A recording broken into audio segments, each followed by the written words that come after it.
दोस्तों, अफगानिस्तान के खिलाफ पहले टी20 मुकाबले में आया रिंकू सिंह और संजू सैमसन का तूफान। रोमांचक मुकाबले में आखिरी ओवर में मिली टीम इंडिया को शानदार जीत। जी हां दोस्तों, भारत और अफगानिस्तान के बीच टी20 सीरीज से पहले एक बेहद ही शानदार रोमांचक वार्म अप मुकाबला खेला गया, जिसमें टीम इंडिया की तरफ से संजू सैमसन और रिंकू सिंह की तूफानी बल्लेबाजी देखने को मिली। दोनों बल्लेबाजों ने आखिरी ओवर में शानदार परफॉर्मेंस करते हुए टीम इंडिया को शानदार जीत दिलाई। तो दोस्तों, हम आपको इस मुकाबले का पूरी हाईलाइट तो दिखाएंगे, लेकिन उससे पहले यदि आप भी संजू और रिंकू की धमाकेदार बल्लेबाजी से खुश हैं तो वीडियो को लाइक जरूर कीजिएगा और इन दोनों में कौन आपका पसंदीदा खिलाड़ी है कमेंट करके जरूर बताएं।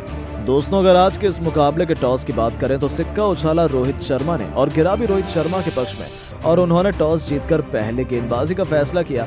अफगानिस्तान की तरफ से कप्तान इब्राहिम जादरान के साथ पारी की शुरुआत करने उतरे विकेटकीपर रहमानुल्लाह गुरबाज। दोनों बल्लेबाजों ने भारतीय गेंदबाजों की बॉलिंग का करारा जवाब देते हुए शानदार शुरुआत की और शुरुआती 3 ओवरों में ही टीम के लिए 28 रन बना डाले। इस दौरान दोनों बल्लेबाजों के बैट से 3 बेहतरीन चौके देखने को मिले, जिसमें कमाल का चौका इब्राहिम जादरान की तरफ देखने को मिला। इसके बाद दोस्तों, इन दोनों ने अपनी धाकड़ बल्लेबाजी पूरे पावर प्ले में भी जारी रखी। इसके बाद भी उनका बल्ला रुकने का नाम नहीं ले रहा था। दोस्तों, टीम इंडिया को पहली सफलता पावर प्ले में तो नहीं मिली। 6 ओवर में अफगानिस्तान ने 52 रन बना लिए थे, पर 8वें ओवर में 62 रनों के स्कोर पर इब्राहिम जादरान अपना विकेट गंवा बैठे। लेकिन दूसरे की तरफ से शानदार बल्लेबाजी अभी भी जारी थी। गुरबाज लगातार दमदार प्रदर्शन कर रहे थे। इस दौरान उन्होंने एक जबरदस्त छक्का भी लगाया, जब गेंद को उन्होंने स्टेडियम के दूसरे स्टैंड में ही फेंक दिया। ये एक लाजवाब छक्का था। उसके बाद उनके बैट से सामने की तरफ भी एक बेहतरीन छक्का देखने को मिला।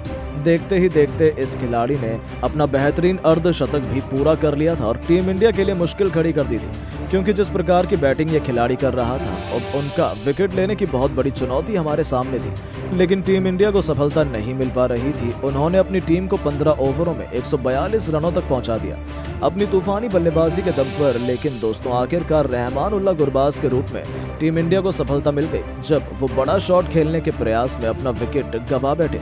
लेकिन अंत में बल्लेबाजी करने उतरे मोहम्मद नबी ने टीम इंडिया पर रहम नहीं की और आखिरी 5 ओवरों में जबरदस्त बल्लेबाजी करते हुए उन्होंने अपनी टीम को एक बड़े स्कोर की तरफ बढ़ाना शुरू कर दिया।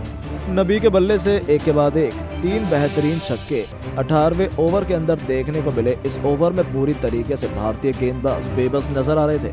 उन्होंने भारतीय गेंदबाजों को नेस्ते नाबूद कर दिया। मोहम्मद नबी रुकने का नाम नहीं ले रहे थे। दूसरी तरफ राशिद खान ने भी आखिरी ओवर तक उनका बेहतरीन साथ दिया और दोनों बल्लेबाजों के बीच हुई महज 21 गेंदों में ही 60 रनों की साझेदारी के बदौलत अपनी टीम को 207 रनों तक पहुंचा दिया। इस टीम इंडिया की तरफ से दोस्तों इस लक्ष्य का पीछा करने उतरे थे रोहित शर्मा, तो उनके साथ थे शुभमन गिल। दोनों बल्लेबाजों को यहां से शानदार परफॉर्मेंस की उम्मीद थी, क्योंकि बड़े लक्ष्य का पीछा टीम इंडिया कर रही थी। पहले ओवर की तीसरी गेंद पर रोहित शर्मा ने फ्लिक शॉट से एक बेहतरीन चौका लगाया, तो वहीं दूसरे ओवर में गिल ने भी कमाल की बल्लेबाजी करते हुए कवर ड्राइव से बाउंड्री के बाहर फेंका और एक शानदार चौका जड़ा। इन दोनों बल्लेबाजों ने शुरुआत से ही इस बड़े लक्ष्य का पीछा करने की जिम्मेदारी को बखूबी निभाया और कई बड़े बेहतरीन शॉट्स के साथ 4 ओवरों में ही अपनी टीम को 35 रनों तक पहुंचा दिया। लेकिन दोस्तों, 5वां ओवर शुरू होते ही शुभमन गिल, जो कि कमाल की बल्लेबाजी कर रहे थे, नवीन उल हक के खिलाफ गलती कर बैठे। गेंद सीधा विकेट कीपर के हाथों में गई और टीम इंडिया को पहला झटका लगा। इसके बाद दोस्तों, मैदान पर उतरे विराट कोहली। उन्होंने रोहित के साथ मिलकर टीम के स्कोर को आगे बढ़ाया। इस दौरान विराट और रोहित दोनों के बल्ले से कई बेहतरीन शॉट देखने को मिले। दोनों खिलाड़ी आक्रामक नजर आ रहे थे। दोनों ने एक के बाद एक चौके छक्के बरसाने शुरू कर दिए। इस दरमियान दोनों बल्लेबाजों ने 6 ओवर में अपनी टीम को 55 रनों तक पहुंचा दिया था। लेकिन दोस्तों, 7वें ओवर की तीसरी गेंद पर विराट के बल्ले से एक और बेहतरीन चौका देखने को मिला। वो बेहद शानदार अंदाज में अपनी टीम को आगे बढ़ा रहे थे। 8वें ओवर की तीसरी गेंद पर रोहित शर्मा ने इस मुकाबले में भारत और अपना पहला छक्का लगाया।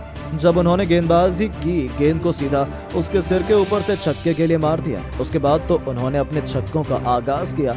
तो रुकने का नाम ही नहीं लिया। 9वें ओवर में भी कमाल की बल्लेबाजी करते हुए उन्होंने मिडॉन के ऊपर से कमाल का छक्का लगा दिया। इस छक्के को देखकर विराट भी हैरत में पड़ गए थे। अब वो भी कहां पीछे रहने वाले थे। 10वें ओवर में उनके बैट से भी एक कमाल का छक्का मिड विकेट की तरफ देखने को मिला, जिसकी बदौलत 10 ओवरों में टीम इंडिया ने 96 रन बना लिए थे। लेकिन दोस्तों, इसी दरमियान 11वें ओवर की दूसरी गेंद पर रोहित शर्मा बड़ा शॉट खेलने की कोशिश में वो गलती कर बैठे और सीधा अपना कैच फील्डर को थमा बैठे। भारतीय टीम को रोहित के रूप में दूसरा झटका लगा, जिन्होंने अच्छी बल्लेबाजी की, लेकिन 47 रन बनाकर वो पवेलियन लौट गए। लेकिन इसके बाद दोस्तों 12वां ओवर डालने आए राशिद खान की गेंद पर विराट कोहली से बहुत बड़ी भूल हो गई, जिनकी गिल्लियां ही राशिद खान ने बिखेर दी और विराट के रूप में टीम इंडिया को तीसरा झटका लगा। इसी के साथ 2 ओवरों में भारत ने अपने 2 सबसे बड़े बल्लेबाजों को खो दिया था। अब मैच अफगानिस्तान की तरफ जा चुका था। इसके बाद दोस्तों अब टीम इंडिया की जीत केवल रिंकू सिंह और संजू सैमसन तय कर सकते थे, जो मैदान में मौजूद थे। अब उनके सामने बड़ी मुश्किल थी, क्योंकि 12 ओवर तक टीम इंडिया केवल 108 रन बना पाई थी। यानी कि अब अगले 8 ओवरों में 100 रन टीम इंडिया को बनाने थे, जो बहुत मुश्किल होते हैं। तभी 13वें ओवर की तीसरी गेंद पर एक कमाल का चौका रिंकू के बल्ले से देखने को मिला। तो इसी ओवर में शानदार बल्लेबाजी करते हुए संजू सैमसन ने भी एक बेहतरीन चौका लगाया और इस ओवर में दोनों बल्लेबाजों ने 10 रन बटोरे। उसके बाद भी दोस्तों उनकी कमाल की बल्लेबाजी जारी रही। 16 ओवर तक टीम इंडिया को 152 रनों तक पहुंचा दिया। अब टीम इंडिया को केवल 56 रन चाहिए थे।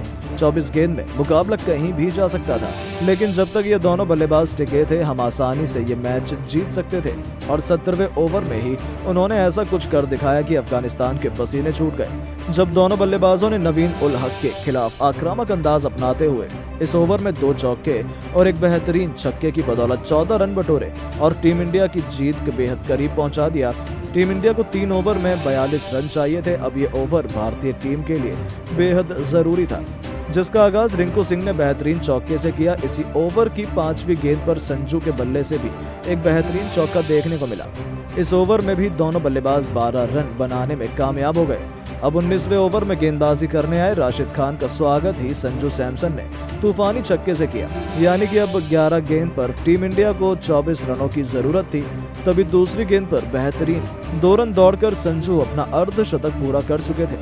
उनकी कमाल की बल्लेबाजी रही, जिसकी वजह से ही सभी खड़े होकर उनके लिए तालियां बजा रहे थे। बची हुई 10 गेंदों में अब 22 रनों की जरूरत हमें थी, लेकिन तीसरी गेंद पर संजू केवल 1 रन लेने में कामयाब हुए। लेकिन रिंकू ने आते ही एक बेहतरीन चौका लगाया, जिसकी वजह से अब इस ओवर में दोनों बल्लेबाजों ने 14 रन जोड़ लिए थे। अब आखिरी ओवर में टीम इंडिया को जीत के लिए 16 रनों की जरूरत थी।